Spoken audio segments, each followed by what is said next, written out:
in Christ Anointed Chapel International, Etonin Safre Obiara se, Efi John Bosumi da etosudunum, Dikwasi eda etosudun May 15th to 19th June, Mumbra Mbeji Eradin Samunshira, and Nanum Jumadie, Asentia Edasune se, do not pass me by, and Same Honko, Neradia Kwa Jumadie Sinanasoye, Archbishop Dr. Ike Ohene Asari, Nyankopon Crawford a won ne beka album adi dwumaye, Reverend Maxwell Kofi Buachi, Deacon Kofi Eric, Reverend Ankoma Salome, Sage Nana Kwame Bosheba, Shannon say, Jumadi Ebekosu, Trimia wo techi my patam heye, one remnon soon brim, techi my four, or the sanye, bra, na ye mom paye, brabi. Ne radibe shraw na wayon hun century. Revival. Unity in Christ Anointed Chapel International, Etonin Safre Obiara se, Efi John Bosumi da etosudunum, Dikwasi eda etosudun May 15th to 19th June, Mumbra Mbeji Eradin Samunshira, and Nanum Jumadie, Asentia Edasune se, do not pass me by, and Same Honko, Neradia Kwa Jumadie Sinanasoye, Archbishop Dr. Ike Ohene Asari, Nyankopon Crawford a won ne beka album adi dwumaye, Reverend Maxwell Kofi Buachi, Deacon Kofi Eric, Reverend Ankoma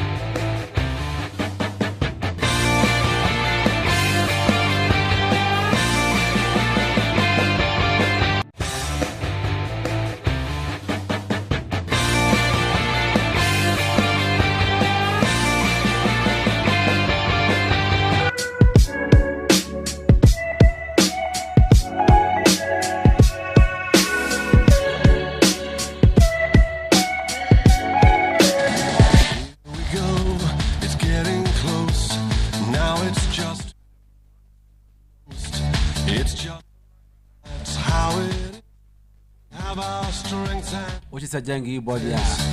Na sports city na ne de to am. Can't you see? I'm on the move, make way for me. On say wake up no a good ada. Yeah, on say your man no sport all the details bia mo pe bia. Yeah, my don't say na boabo ya. You can e best am say e free from kakra. Ba nya boapa ya. Eduma na to bia sa na tie. Nya de open na benya. My by there live 24/7 in the sports heat as a gym radio and TV on Facebook as a gym Obabinya on YouTube baby Obinya. And when I fall down I have to pick myself. I yet see all the latest in sports news to know. Yeah, the baby bro. Wake up or no koso.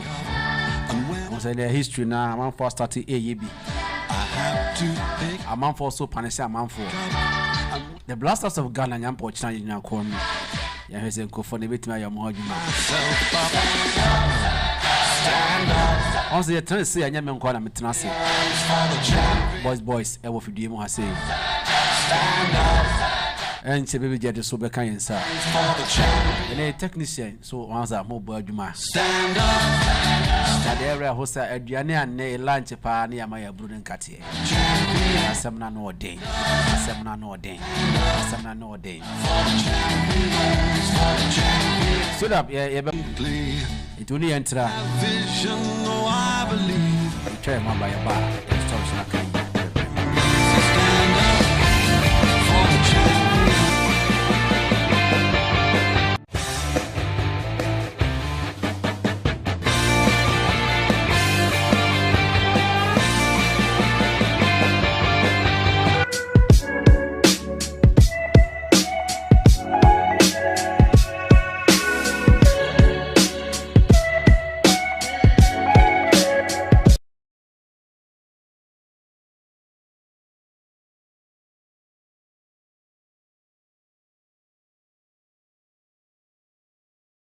Close, now it's just who won. yeah, call boys one or the latest in sports. Boy, boys. Sao ate ekanu ba Netherlands SMU South Japan enso MIA Ecuador papa want me and say ekanu aje South Ahmachi ya de bechi enei eya Sweden ese ekanu bako enum Emma Tunisia ete ekanu baako ewie ya Euro studio no na Spain ene Cape Verde anase Cape Verde eda ahyehyɛ so obia entumi enhyebi sanso na Belgium ebo anyume na nso a Belgium ene Egypt ebebo ede Faroes sanso na Saudi Arabia ene Uruguay ebebo ebra abo nondu pepepe World Cup after say yabo so many matches in the group stages no you hear group standings na uko group A Mexico the coast host nation against Mexico, Canada, and your friends and US of A. Mexico Group A. What really are the kind of Manomi and San South no goes to Numienu, South Korea, Etosumienu, or Manomi and San, or go back home. Czech Republic, Etoso Miensan. Only Ababia or the can go back home. South no my friend in South Africa, and so Etoso and 9.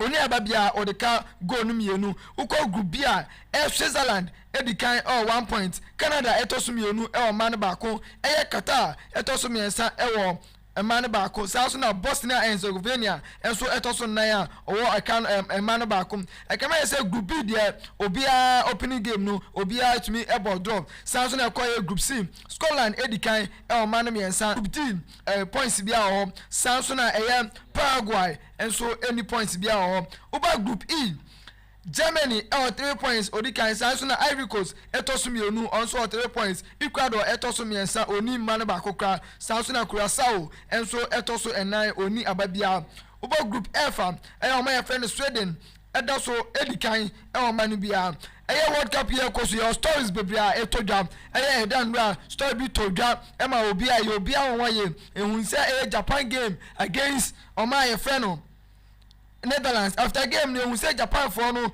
proper stadium or yiwura ni nyina ide efri ho na FIFA and paying for ni bi ebopia Japanese for ni bi so almost na na mudi sa adwuma we na ababa woni some kan so say it is our culture but also a sign of respect for the country and the stadium that host us and for our akese nyina dinachi ebire Arsenal Liverpool and Paris Saint-Germain why and ebetimi enya sa branch Real Madrid enso egusu signings bebre Ndra latest signings are Real Madrid etimi Kukuala from Chelsea Samsona Ismail Sabari of you can say Morocco or Sinakan Edema PSG Eindhoven or Netherlands and Bram and Yan TSA Bayern Munchen at me and your branch and signature over to us a Sinakan Edema Bayern Munchen and any stories in the BC. Boys, Juma, and I was told to be I made it. It was a technician project the goalkeeper for the Japanese team. Also, no game in the Basso. I want a team of Netherlands. Now, I ran to our screen, so we say, na, dear 7 or one say, I don't know, you won't know United States. Na, name mother from Japanese, and ne father a Ghanaian root. Now, say, me nim, I want the baby a good ya. Papa, auntie, me, and Chanafana, ya. Awakwa kodi Japan for them enra me hu akwa no go post not know also our palmer about 19 years I know say hona my friend brim hona was start here you see say onya 20 years from the recorder but meaning say your scouting system you be back work up no so but this story will strike me yes Fulham ya ne Brazil Fulham. That was friendly match. England. England. Yeah, Fulham.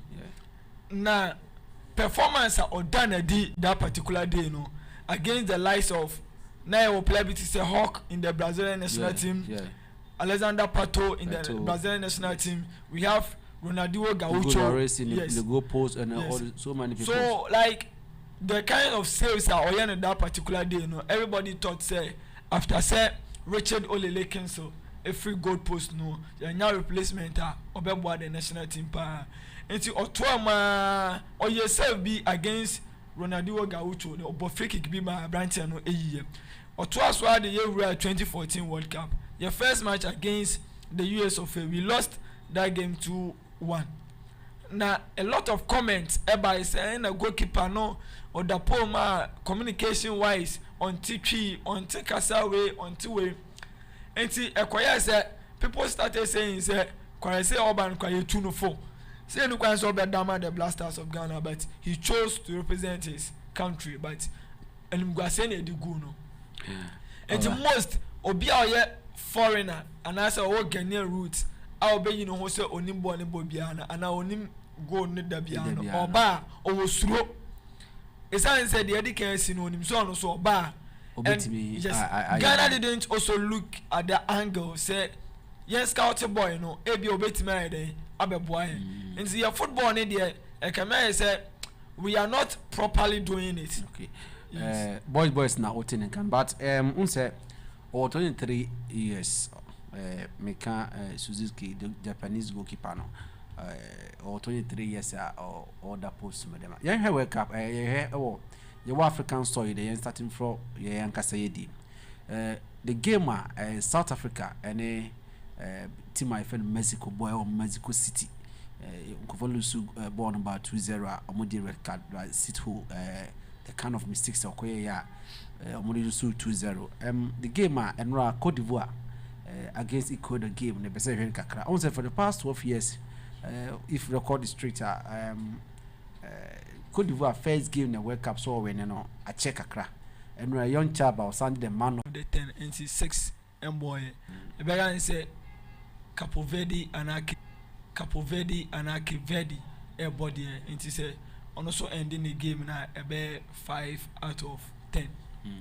Yeah, the first game Mexico against the South Africans. Yes, into 4 games now to Jano. You one nation from South Africa, one from the West Africa, then 2 from the North African. Into a game medical I can once made South Africa against Mexico. I'm said the South African goalkeeper AJ Williams after they lost the game or in semi two just said game no mo lose here no call Africans I don't know what he's trying to say but me say some minor mistakes on one to utilize a course ma situ ekoje red card ma omotumi lose as a game on that particular match on paper South Africa wasn't better than Mexico and it's an opening game against a host nation and look at the kind of mistakes that they did. Even looking at the first goal that was scored by the Mexicans was a defensive error by the from Situ. Yes, that's the guy that led to the first goal, which was scored by the Mexicans. Then later the build up to the second goal wasn't anything. It was a typically team play football that led to the second goal of the Mexicans. Yes. So South Africa didn't put out their best. That was why they lost that match. Even the goal that was scored by the Mexicans, their first goal, Williams should have done something better than what he did in the goal post. When you look at the angle now, ball no, defender no, and a midfielder no face you. Intinechi oni obi a na ball man. So quickly you shout on him say somebody is coming. I don't know that communication na nya adwuma ba e ma motimi lose game. So I hope say that will be another. So then looking at the second game of the Africans, that was the Americans showed that really they are also very good in that and almost dominated game no from the start to the finish of the game. The only thing that Brazil the moments they had whenever Ashraf Hakimi able leave the lines then Vinicius is able to do something, but whenever he is there na Akoye BBO. Looking at the first goal that was scored by Ismail Sabari, it was a technical and a good goal that he scored. Looking at where Brahim Diaz, a general Eto pass in the man, Opeja has lost something in their national team. The kind of play now you need for the Brazilians, like the samba ball wasn't there. Typically, when Brazil ever ball, which moves could be on Vinicius Junior na nke straight red card, but the referee even didn't see something of that sort. Boys now what in the World Cup on games are yabobo ho result dey ho common kakra minim the game a obesan afa na Japan ene Netherlands game no eno aye 2-2 but Japanese football no ebi mu ka say wo hwe mo ball no wi a asomo mo nko strategy mo the ball game. They are very quick on the ball, come back to defend. You can score them, but the number of goals are very short. They will come back again. Can I say Ghana and South Korea about ball is in the last World Cup? You see what happened? And yes, that game winning Teman can go for high. Looking at Japan history in World Cup, GB coming against Netherlands World Cup.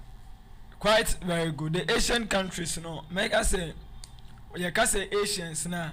Yeah, the Arab countries, most Asian countries, basically say the Saudi Arabia, UAE,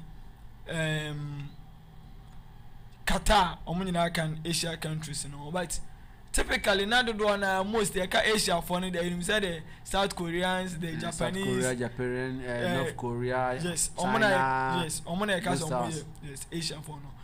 Omo most I quite say they are very quick.